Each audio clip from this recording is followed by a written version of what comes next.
Keçirik əsərin davamına PDF hissəsinə. 2-ci pərdə 9-cu və 10-cu şəkillərin qısa məzmunu Natəvan əsəri. Xuşrubanıdan ayrılan Knyaz Xasay onunla gizlicə görüşür. Nikahını təzələməyi, birlikdə xaricə getməyə xahiş edir. Xuşrubanı vətənini atmayacağını söyləyir. Onlar həmişəlik ayrılırlar. Xuşrubanı iftiradan yaxa qurtarmaq üçün Hidayət xanın təhdidlərinə baxmayaraq Seyid Hüseynə ərə getməyə qərar alır. Hidayət xan Seyid Hüseyni öldürtmək istəyir, Xuşrubanı ona xilas edir. Bunlar baş verir 9-cu və 10-cu şəkillərdə. Deməli, hadisələr necə olur?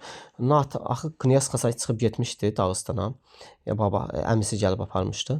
Orada gedir, o da məktəblər açdırmaq istəyir, işlər görülmək istəyir. Ona artıq mane olurlar, onu təhdid edirlər, onu imperatorun qarşısında yalan yerə satqınlar, onun haqqında müxtəlif fikirlər, rəsüllər başlayırlar. O dövlət də başlayır Knyaz Xasayı belə bir növ izləməyə, təqib etməyə, ona təhlükələr yaranır.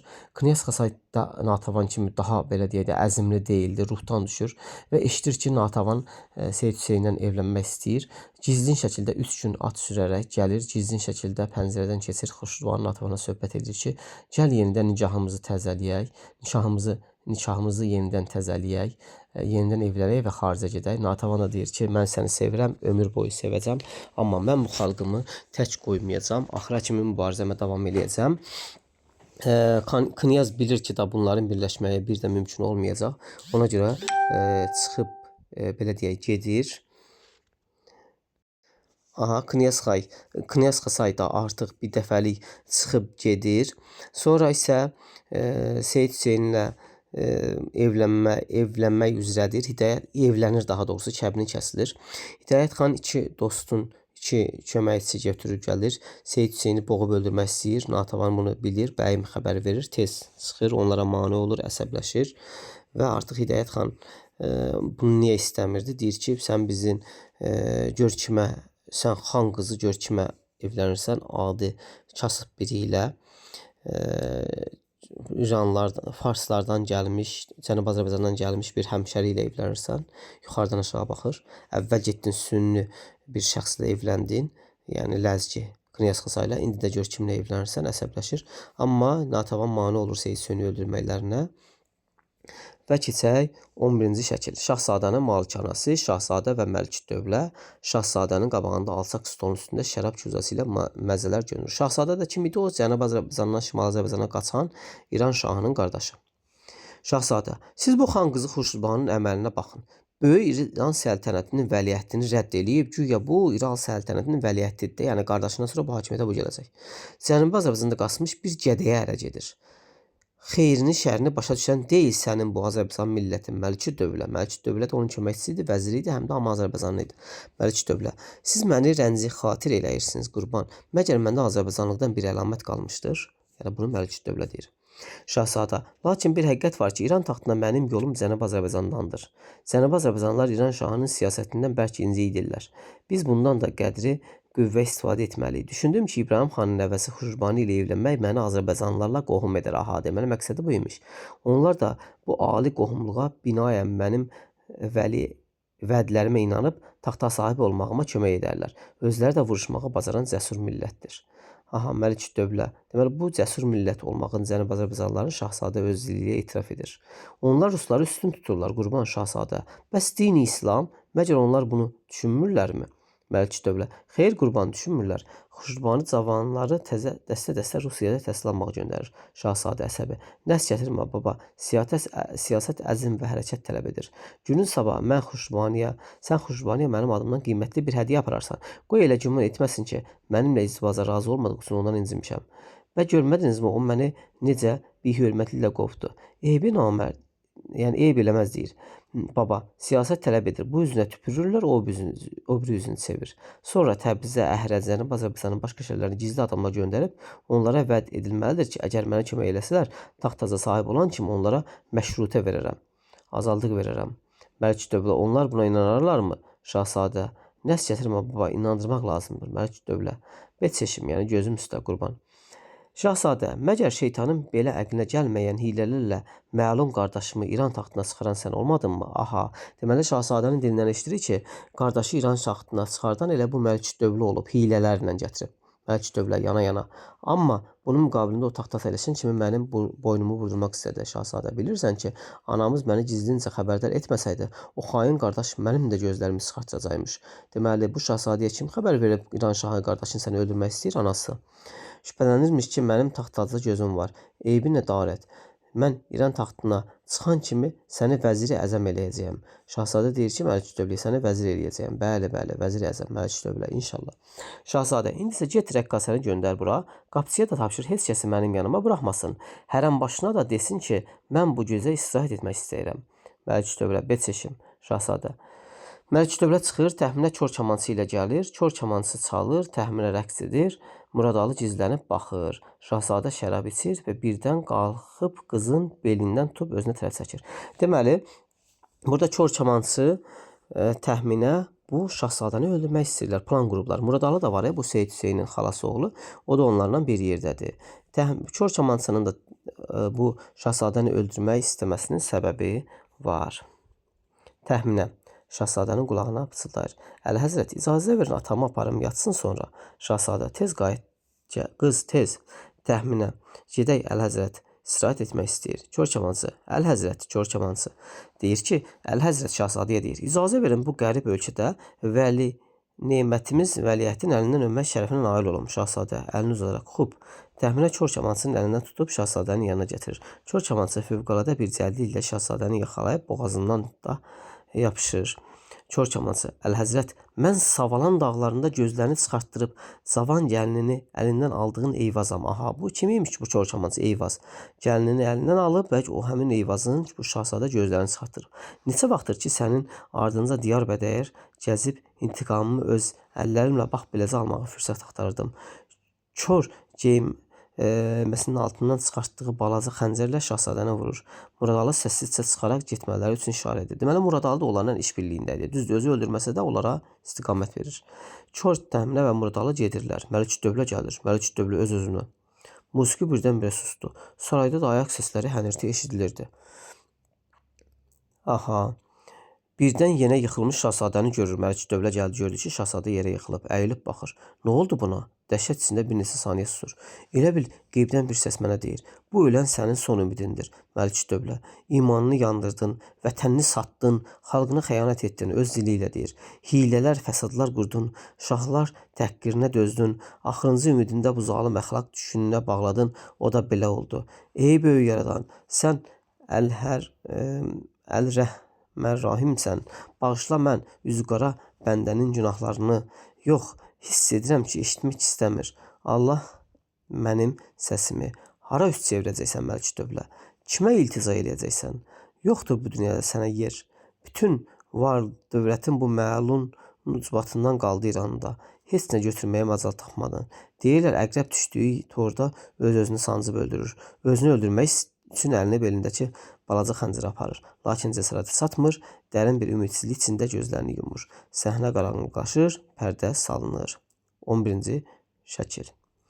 Qala rəisinin kabinəsi, qala rəisi, o Şuşadakı qala rəisi, Rusların nümayəndəsi Zahir bəy, bu satqın, fəda, Mixailov, bu yaxşı insan idi. Rus vəzifəlisi idi orada, amma yaxşı insan idi Mixailov.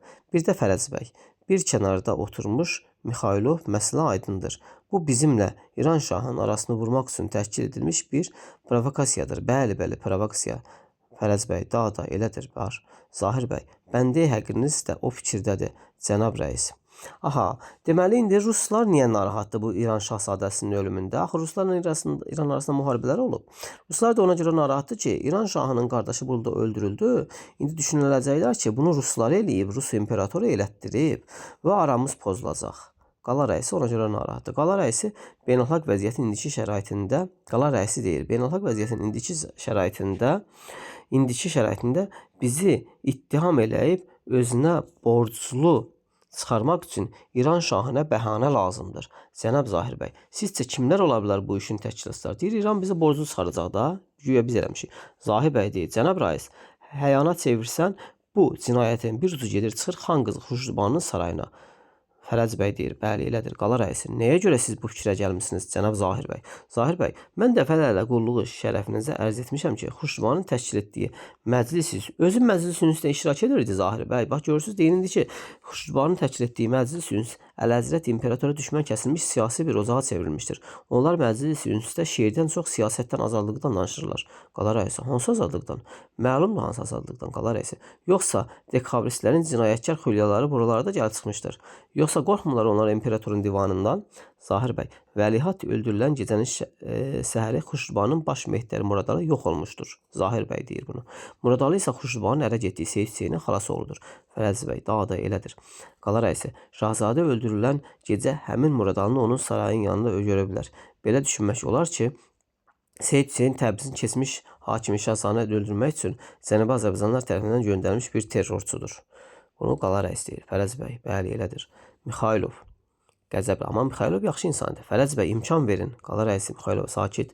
Zahir bəy, digər tərəfdən cənab rəis, İbrahim xanın Zahir deyir, xanın nəvəsi, Metul xanın qızı, Xuşrubanı, lüt bir Cənubi Azərbaycanlı gədəsinə ərə getməsi özü də çox qəribə deyilmi? Bu əcaib əhvalat bütün zadəcanları qəzəbləndirmişdir. Həmin Seyid Hüseynin də taxt-tas əleyhinə necə qəzəbli nitqlər irad etdiyini sizə demişəm.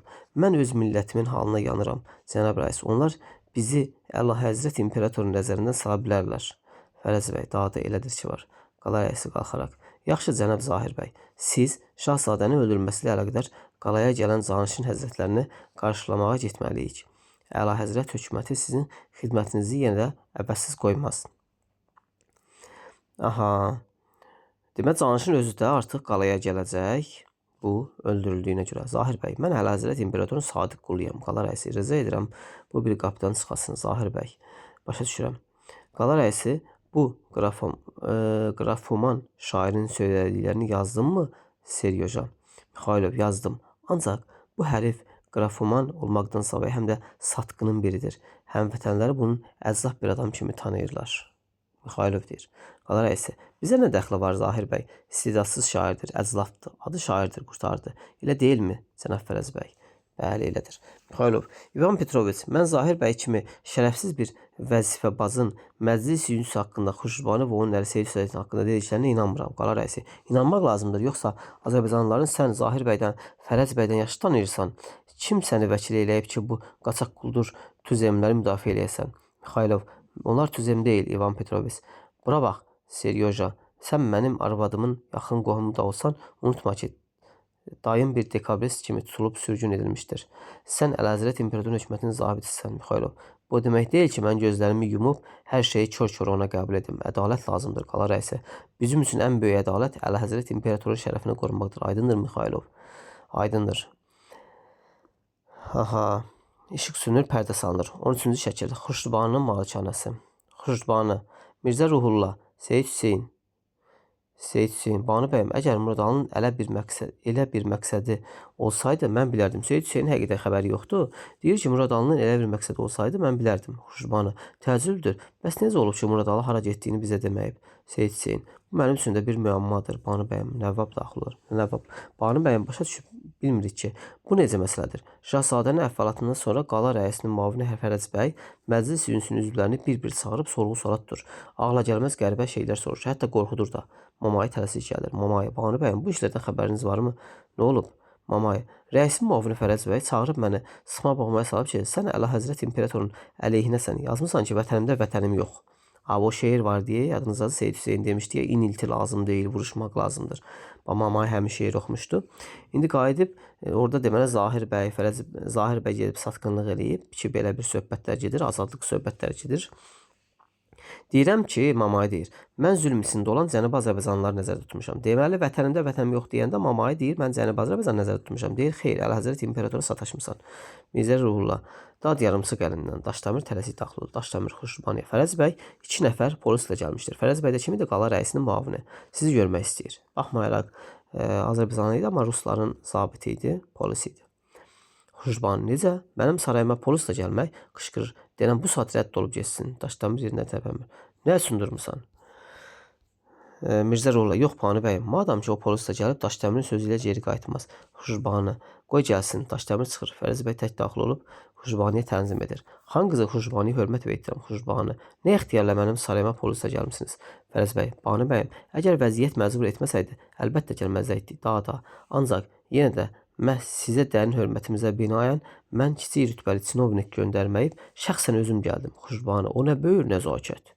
Niyə gəlmisiniz? Əlhəzrət İmperatorun hökuməti adından mən cənab Seyid Hüseyni həbs etməliyəm. Aha, Xuşbanı, nə üçün? Fərəz bəy, üzr istəyirəm. Mən bunu indi sizə söyləyə bilməyəcəyəm. Ancaq Seyid Hüseyin bizimlə getməlidir. Xuşbanı, Seyid Hüseyin heç bir günah sahibi olmadığı üçün heç yerə getməyəcək. Fərəz bəy, ərz elədim ki, mən Əlahəzrət İmperator hökuməti adından gəlmişəm. Xuşbanı, mən xan qızıyam. Seyid Hüseyin də mənim ərimdir. Onu həbs etməyə sizin ixtiyarınız yoxdur. Fərəz bəy, Seyid Hüseynin həbsə alınması barədə prokurorun sərəncamı var. Xuşbanı, dedim ki, heç yerə getməyəcək. Seyid Hüseyin qalxaraq, Banu bəyim. Xuşbanı, eyni qəzəblə Seyid Hüseyinə, sən dayan. Fərəz bəyə, bura Mehdqulu xanın sarayıdır. Fərəz bəy, bağışlayın Banu bəyim. Eləməyin ki, mən polis səfərini içəri sarmalı olum. Xuşbanı, ağlını itirəcək dərəcədə qəzəbli. Necə yaxınlaşıb Fərəz bəy şillə ilə vurur. Rədd ol bu saat, bu dəqiqə. Fərəz bəy təəccübünə hələ də özünə gələ bilmək. Siz dəli olmusunuz, nədir? Xuşbanı qışqırır. Çıx dedim. Dalbadal 2 şillə vurur. Fərəz bəy qəribə şeyliklə dönüb tələsik çıxır. Alçaqlar. Nəvvab. Afərin Banu bəyim. Qoy tarix görsün ki, şairə satqınların təhqirini cavabsız qoymadı. Bunu kim dedi? Nəvvab. Tervahan deyir. Şairəni təhqir etmək, şeiri sənəti təhqir etmək deməkdir. Mirzə Rolla. Şairəni təhqir etmək üçün xalqı təhqir etməkdir. Seyid Hüseyin qətiyyətlə, Banu bəyim, onlar məndən əl çəkməyəcəklər. Ona görə də özüm gedirəm. Görək mənim günahım nədən ibarətdir. Əgər gəlməsəm darıxma, hələlik. Ağalar sürətlə çıxır. Ağır payıza birdən Xuşbanı zəngi səsləndirir, Daşdəmir gəlir. Xuşbanı Daşdəmirə. Denən tez karetənə qoşsunlar, Daşdəmir çıxır. Ağalar, mən bu saat getməliyəm Canişinin yanına. İşıq sönür, pərdə salınır. 14-cü şəkil, qala rəisinin otağı. Tiflisdən gəlmiş Canişin və Xuşban. Deməli, Canişinlə ikinci görüşlər artıq Şuşada olur. Qala rəisinin otağında Canişin. Əlbəttə Fərəz bəy sizin sarayınıza getməkdə qəbahət iş tutub, bunu Canişin deyir. Zərafət yana. Siz də onu pis cəzalandırmamışsınız, yəni vurmusunuz. Lakin Banu bəyim, bəla orasındadır ki, həmin həbs olunan adamlar haqqında bütün məlumatı sizin öz millətinizdən, hətta öz zadəgan sinifizdən olan adamlar vermişdir. Aha, Canişin deyir ki, sizin millətinizdən olanlar deyir də. Xuşbanı, haqqını yaz, bilirsiniz ki, namuslu adam heç vaxt bu dərəcə alçaqlıq eləməz. Canişin, doğrudur, mən sizə inanmaya bilmərəm, lakin o məlumatların yalan olduğunu Əlahəzrət İmperatora inandırmaq çətindir. Eyhamla. Aha, axı bizdə məxfi şöbə də var. Vəliəhtin öldürülməsinin siyasi nəticəsi biz gözləyən kimi də oldu. İran şahı bizi ittiham edir. Xuşbanı, Əlahəzrət hökumətinin bu işdə əli olmadığını sübut üçün günahsız adamları badi fənaya vermək olarmı, Knyaz? Canişin, hər şey diqqətlə öyrəniləcəkdir. Həbs edilən şəxslər, hətta siz özünüz də Əlahəzrət hökumətinə qarşı düşmənçilikdə təqsirləndirirsiniz. Xuşbanı, vətən millət xainləri sizə dürüst məlumat verməyiblər, Knyaz. Canişin, bəs dürüst nədən ibarətdir, Banu bəyim? Xuşbanı, biz istəyirik Cənubi Azərbaycanlılar qəddar İran şahlarının zülmündən azad olsun. Biz öz qan qardaşlarımızla birləşmək istəyirik. Biz ona da bilirik ki, tək-tək savaniləri qətlə yetirməklə bu böyük amala yetə bilmərik. Böyük döyüşə də gücümüz çatmır. Biz kömək eləyən yoxdur.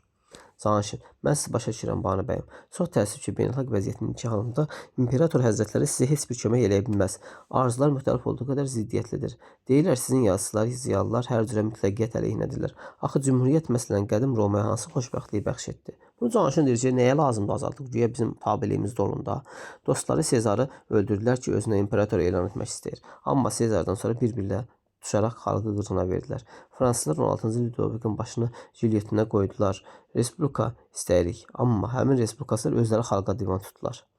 Xuşbanı, şəxsiyyət vicdan azadlığı olmayan yerdə hansı həyatdan danışmaq olar?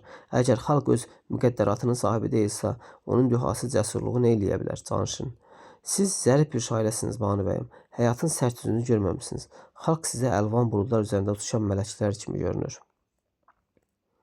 Xuşbanı, Knyaz, mən xan qızı əminəm ki, əgər şeytanlar mənsəb düşkünləri olmasaydı, zəhmətkeş xalqın doğrudan da mələk olduğuna siz də inanardınız. Satqınların, rəzil ikiyüzlərin qurduqların hilə fəsadların istedadlı, namuslu mərd insanlara güc gəlməsi məni yandırır, Knyaz. Aha, Canişin, dərindən nəfəs. Etiraf edirəm ki, sizin sözlərinizdə həqiqət vardır, lakin insanlar bu həqiqətin təndirəsini nə vaxt görəcək?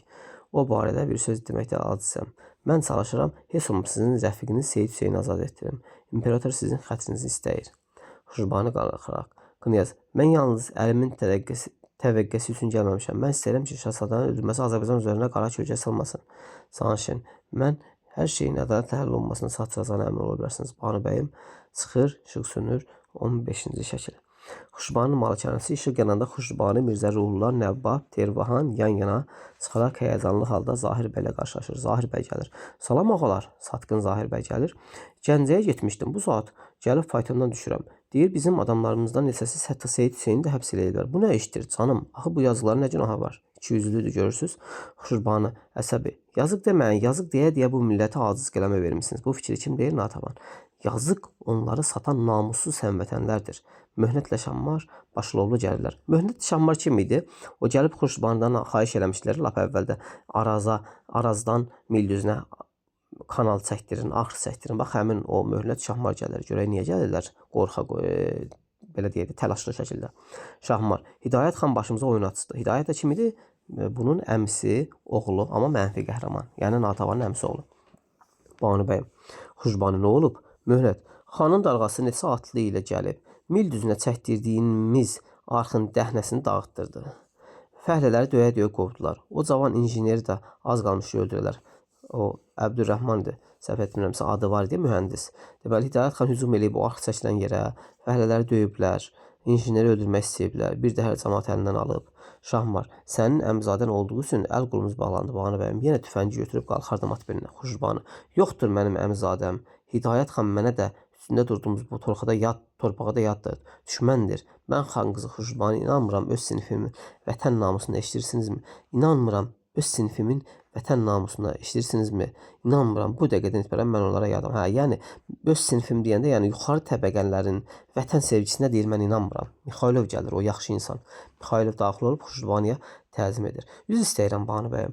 Mən öz vəzifəmdən istifa verib bu saatdan sonra yola düşürəm. Ancaq mən burada yaşadığım müddətdə sizin xalqınızdan elə səmimi hörmət və məhəbbət gördüm ki, içinizdəki bir xaini sizə tanıtmadan getməyə vicdanım yol vermədi. Səslər. Kimdir o xain? Mixailov. O xain budur. Qarşısınızda dayanmışdır. Zahir bəy göstərir. Zahir bəy bağırır. Cənab zabit. Mixailov. Buyur cənab. Əgər məni duelə çağırmaq istərsəniz, səfərimi bir gün təxir sala bilərəm. Nəvvab. Cənab zabit, o sizi duelə çağıra bilməz. Əgər onda kişilik olsaydı, vətəndaşlarına o cür alçaq böhtanlar yapışdırmazdı. Mirzə Ruhullah. Mən bu şair bəyin satqın olduğunu çoxdan duymuşdum, Mirzə Ruhullah deyir. Şahmar qışqırır. Bəsdir. Siz bəylərin əlindən çəkdiklərimiz. Şahmar xəncərini, o bəyək gəlmişdi, o arx haqqında söhbət edir. Demək, xəncərini çıxarıb Zahir bəyi vurmaq istəyir. Zahir bəy adamlar arxasında gizlənir. Xuşbanı qoymayın oğlanı. Möhnət Şahmarı tutub saxlayır. Şahmar qışqırır. Bir qeyrətlər, möhnət qoy bu köpək oğlunu isti-isti öldürüm. Xuşbanı, onu öldürəcəksən başqa bir Zahir bəy peyda olacaq. Zahir bəy, sizi millət İslamı bu adəfənəyə verirsiniz. Eşirsiniz bu adəfənəyə verirsiniz, gedir. Xuşbanı, bu skatqın ağalar hələ millətlə dini bir-birindən ayıra bilmirlər. Hidayət xan daxil olur və onu görən kimi Xuşbandan başqa hamı səhnədən çıxır. Hidayət xan, salam əmzadə, Xuşbanı dinmirsən. Amma mənim ürəyimi dözmədi. Yenə də gəldim. Xuşbanı, nə olub? Yoxsa mənim çəkdirdiyim arxı uçurub dağıtdığına görə ürəyin nazilib? Hidayət xan, yox, əmi qızı, ürəyimə kövrəldən sənin taleyindir. Xuşbanı, o, doğrudanmı? Hidayət xan, istehsa lazım deyil. Banu bəyim, onsuz da çərxi dövrən bizim əleyhimizə işləyir.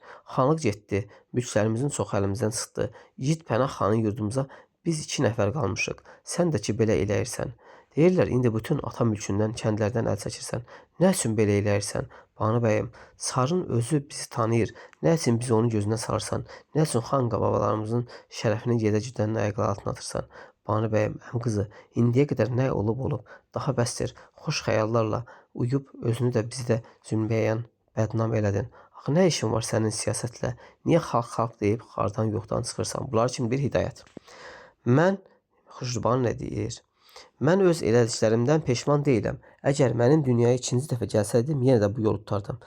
Bu sənin qəti sözünür, qəti Hidayət xan.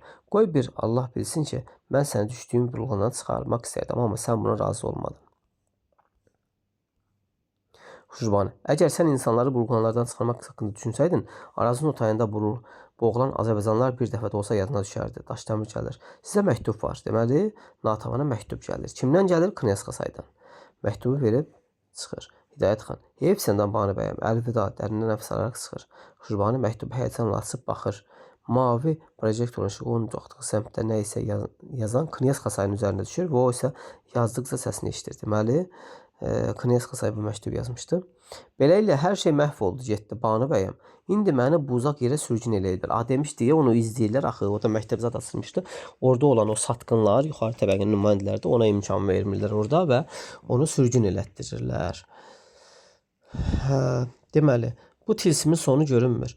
Mən daha sürmək istəmirəm Banu bəyim. Zənn edirəm ki, buna sən də razı olmazdın. Əlvida Banu bəyim. Heç olmasa səni möhkəm dayan Banu bəyim. Məktubu zərfə qoyaraq qalxıb tapancanı götürüb ürəyinə dirəyir və atəş açılanda Knyazın üzərində işıq sönür. Xuşbani dəhşətlə qışır. Deməli, məktub yazıb özünü öldürüb. Xuşbani Knyaz Mirzə Ruhullah həyəcana daxil olur. Mirzə Knyaz burada yoxdur Banu bəyim. Xuşbani özünə gələrək. O nə güllə idi Mirzə? Mirzə Ruhullah Hidayət xan tapança ilə saxsıxanı güllə atırdı. Xuşbani vurdu. Niyə vurdu? Axı deyirlər xeyir xəbər gətirən quşdur. Mirzə Ruhullah onlar bu dünyaya xeyir xəbərləri vurmaq üçün gəlirlər Banu bəyim. Mirzə zəhmət olmasa Daşdəmir Banu bəyimi bura göndər. Deməli, Knyaz Xasay məktub yazdı, sürgündən özünü öldürdü. Həmin anda bir güllə də Hidayət xan bir quşa atdı, xeyir gətirən quşa. Natəvan da bundan narahat oldu və Mirzə Ruhullaha dedi ki, mənim köməkçilərim Banu bəyim və Daşdəmiri gətir. Banu bəyim və Daşdəmir də bir-birini sevirdilər. Orada ikisi də Natəvana xidmət edirdilər. Xuşbani 3 ildən artıqdır ki, siz mənim sarayımda xidmət edirsiniz. O da mənə məlumdur ki, bir-birinizi istəyirsiniz. İndi daha vaxtdır özünüzə ailə qurasınız. Mən bu gündən sizi azad edirəm. Stolun və yeşiyindən 2 pul kisəsi çıxarıb hərəsinə birini verir. Bəyim, oy, Banu bəyim, mən öləndən sizə xidmət etmək istəyirəm. Ölənəcən. Xuşbani, daha mənə xidmətçi lazım deyil. Bəyim, gedin ləyaqətlə yaşayın. Gedin, kəndliləri deyin ki, onlar daha mənə vergi verməyəcəklər. Daha xan qızı Xuşbanının kəndi torpağı yoxdur. Deyin ki, mən Xuşbanın Natəvan bu əzablı yolları onlarla birlikdə gedəcəm. Onda deyin ki, bu uçurumlu yolların sonunda bizi öz milli birliyini, azadlığını tapmış Azərbaycan gözləyir. Musiqi pərdə yavaş-yavaş salınır və əsər bitir.